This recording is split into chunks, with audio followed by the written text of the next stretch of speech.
Greetings, everybody. This is a short introductory video to just give you some insight into how to approach your capstone project.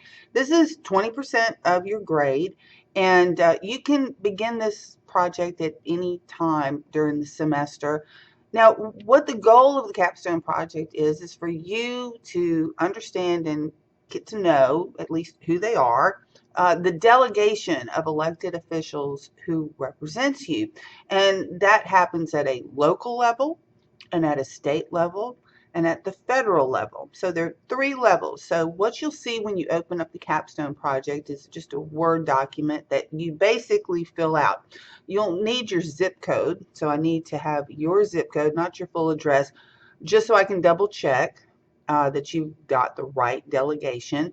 And you're going to look up first who represents you at the federal level. This would be the representative, your United States representative who represents us who represents you, your district in Congress, and also who represents you in the United States Senate. Now, everybody's going to have the same United States senators because the community of interest there, the district there, if you will, is the entire state.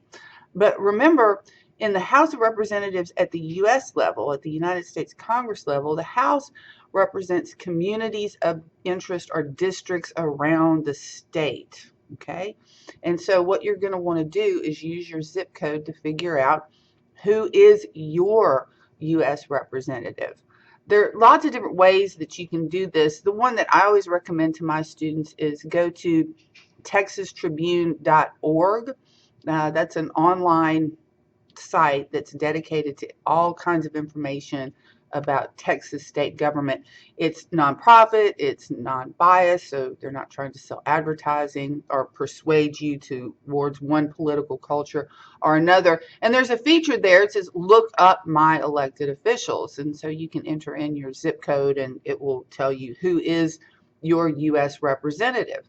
Okay, and so then there's a question associated with the federal level, and that is, what's the difference between a U.S. senator and a U.S. representative? Now, we've already talked about that. The U.S. senators representing the state of Texas. Now, we know with low voter turnout that a U.S. senator is going to be gearing their message and their public policy priorities towards that majority of those voters. Whereas a U.S. congressman, a U.S. representative, is going to be specifically dedicating their public policy priorities towards their community of interest. Okay, so that's the difference. You can see where voter turnout comes into play as to who's advocating for what. As far as members of Congress in the United States House of Representatives, a lot of different viewpoints. You can not like them, you can not agree with them, but you have to respect the fact that they're advocating for what are the priorities of the majority of voters that are in their community of interest that that elected them to represent them. Okay, so that's kind of how to approach the first component. The second component, of course, is state government, and you can also use texastribune.org.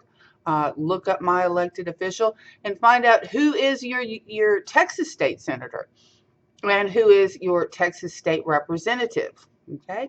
Now, remember, both of these come from districts. A Senate district has over 500,000 population.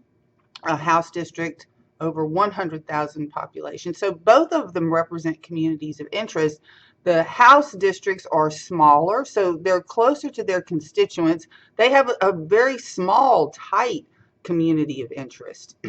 Okay, whereas senators, over 500,000 people in a population, that's much larger. You're not as close to your constituents, very different dynamic. So you're going to want to explain, why do we have both? Well, the reason is Texas is a big state. We can have one house that has a very specific, smaller community of interest, so it's going to generate more ideas. It can identify problems. You have constituents that are closer to their House member, to their state House member. Whereas the Senate, everything kind of slows down. It's a smaller group. It's more elite. They serve longer terms. And so that kind of balances out the diversity and the chaos that can come from being in the House of Representatives. Now, finally, you're going to look at your local government. And this includes city government and county government. So we know when we talked about the court system, things that happen in the city, in a municipality, are handled in a state court, right? A city court, right? And cities have governments. You have a mayor, and depending on how large your city is, you'll have a city council. So if you live in a city, in a municipality, you're going to want to identify who is your mayor and who is the city council person who represents you. You can also find that out online. Now, if you live outside of a city, which many people in Texas do, if you live in the county, there is government, there are rules, there are laws in counties too. And so who is in charge of the county? Well, you're going to want to find out in the county that you live in, who is the county judge, and who are the county commissioners, okay?